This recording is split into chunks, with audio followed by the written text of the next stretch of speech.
Bon, le son, il va être horrible, GM. J'allais oublier quand même. Faut pas oublier GM, c'est important. Bonjour à tous, j'espère que ça va.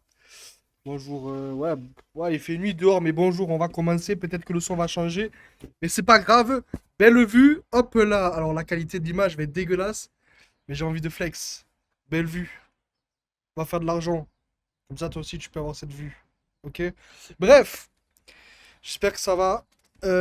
Moi, ça va beaucoup. Pourquoi? Parce que aujourd'hui, à l'heure où tu vois cette vidéo, ben, c'est le cinquième mois du vesting de Peak et qu'est-ce que je suis content parce qu'on a eu Peak à 7 centimes, cinquième mois de vesting, on est encore en profit et qu'est-ce que ça fait du bien de pouvoir investir dans un projet en ICO, si des gens passent avec vesting, etc.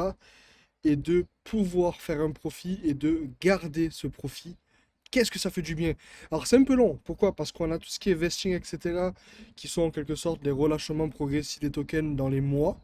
Donc vous avez tes jeux qui va être sur le relâchement du token au moment du listing. Puis vous avez souvent un cliff qui va être en quelque sorte le blocage des tokens sur certains mois en fait. Ça peut durer un mois ou deux en général, peut-être plus. Et là, Peak, il me semble, il n'y a pas eu de cliff, hein, il n'y a pas eu de blocage. Et on est aujourd'hui le cinquième mois de vesting. On va faire un point rapidement sur le marché des crypto-monnaies. Peak, 12 centimes, on l'a eu à 7 centimes. Et honnêtement, la charte se porte vraiment très bien. Market cap à 96 millions. Alors, volume qui est en hausse. Alors, petite hausse, c'est pas non plus un truc de fou. Mais lorsque les altcoins vont péter, Peak va péter. Mais petite mention spéciale quand même à mon amour de Fog. Alors là, une petite vente. Fog, alors on va regarder Fog rapidement ici.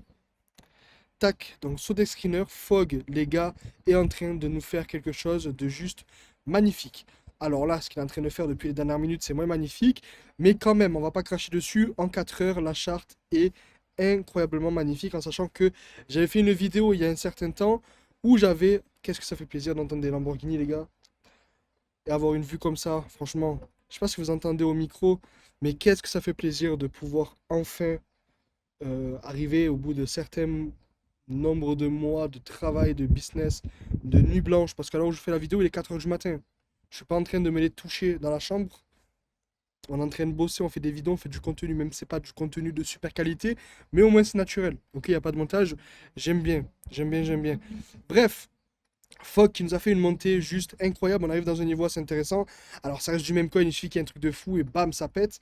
Vous savez comment ça se passe. Mais j'ai fait une vidéo il y a maintenant quelques jours où j'avais acheté du Fogg aux alentours des 0,027, quelque part par ici.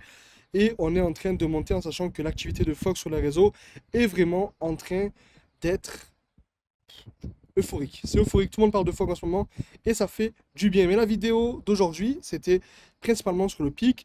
Donc, cinquième mode vesting. Pour ma part, je vais arriver sur mes 100 000 tokens. Il suffit que pic revienne à son ATH, donc à 70 centimes. Je prends 70 000 dollars. Elle est belle. Franchement, elle est belle en sachant que j'ai beaucoup de Fog. J'ai aussi 550 000 Fog. Si Fog retourne à l'ATH, les gars, je vais pas le dire, hein, mais il y aura des signes, il y aura des bobos signes. La charte de Fog en weekly, elle est magnifique. Magnifique, magnifique. On a ici une bougie verte qui ravale la dernière bougie rouge qui était juste dégueulasse. J'espère juste qu'on va pas continuer à descendre parce que si on redescend, ça va être dégueulasse. Par contre, quelque chose d'assez intéressant, c'est que si on regarde ici les bougies de volume, ben, elles sont pas si dégueulasses. Et on a la dernière bougie ici en weekly qui vient de dépasser ben, les dernières bougies de volume. Ok, là, depuis le 10 mars, donc on était à 12 millions, 6 millions, 17 millions ici, 10 millions et du coup, dernier jour de la semaine où on est à 16 millions. Donc, on revient au niveau où on a un petit peu range à ces niveaux-là.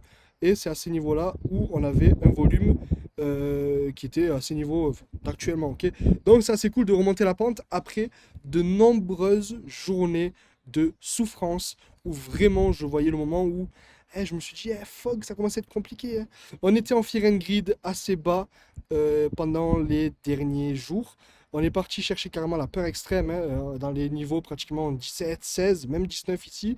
19, 15, voire 15. Et là, on est à 32. On rentre dans du neutre, plutôt cool. À voir si, avec tout ce qui se passe avec Trump, tout ce qui est les tarifs extra qui ont été bloqué dans tous les pays sauf la Chine. On a les États-Unis et la Chine qui sont en train de jouer à celui qui a la plus grosse. Hein.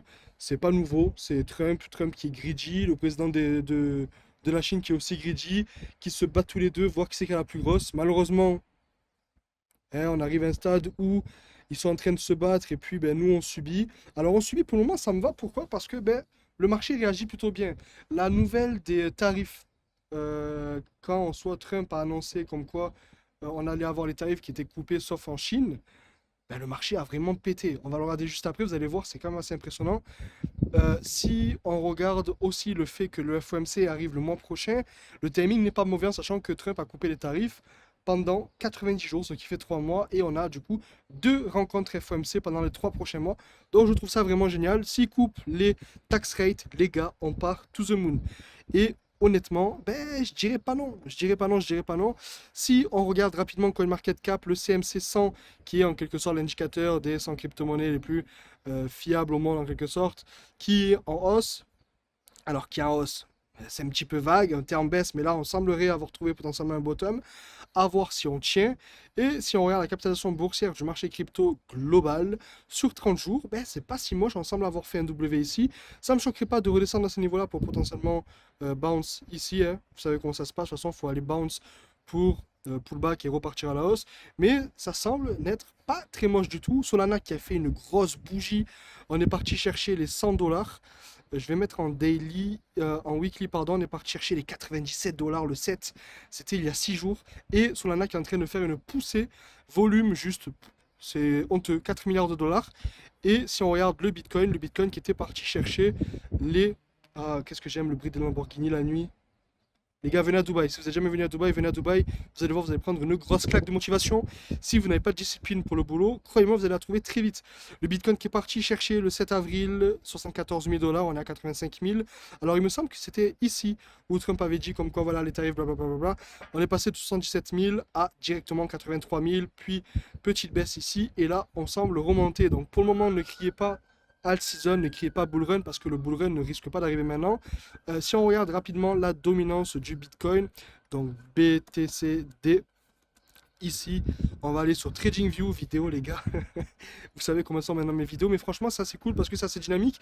La dominance du Bitcoin qui continue à grimper, je trouve ça dommage. Dommage pourquoi? Parce que ben, il faudrait que la dominance du Bitcoin baisse pour pouvoir potentiellement partir en alt season. On arrive dans des niveaux quand même qui sont assez hauts, donc il faudrait quand même qu'on parte à la baisse en termes de Bitcoin dominant. Ce serait cool pour pouvoir déclencher pardon, la fameuse alt season.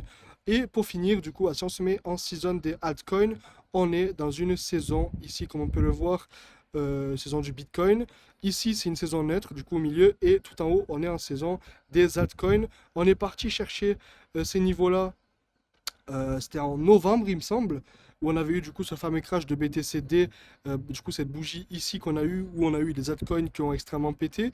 Si on se met sur le total 3, c'est là vous allez voir en soi ben, cette fameuse hausse des altcoins. Du coup, c'est peut-être ici, voilà, novembre 2024, regardez la hausse qu'on a eue sur les altcoins lorsque la dominance du Bitcoin est baissée. C'est hallucinant. On semblerait avoir trouvé potentiellement un bottom, à voir comment ça se passe dans les prochaines semaines, mais pour le moment, ça sent très bon, très très bon.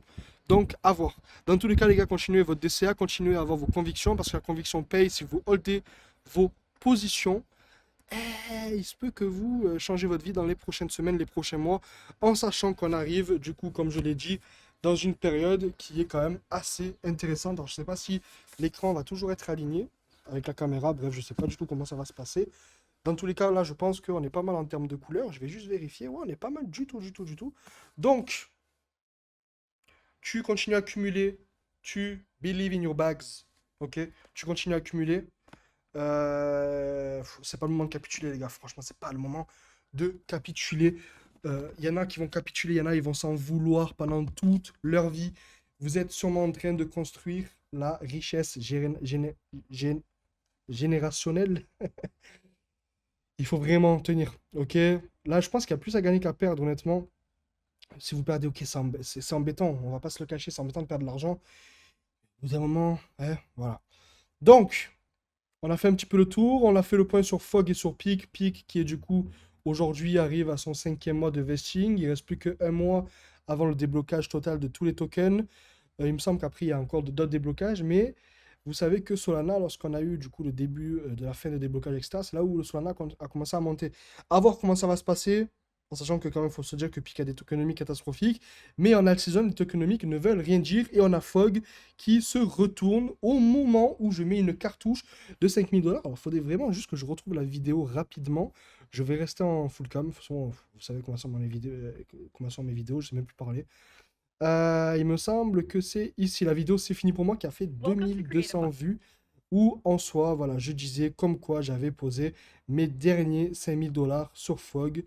Et en soi, ben, soit ça passait, soit ça passait pas. Là, voilà, j'avais acheté à 0,026 et on est du coup à 0,04.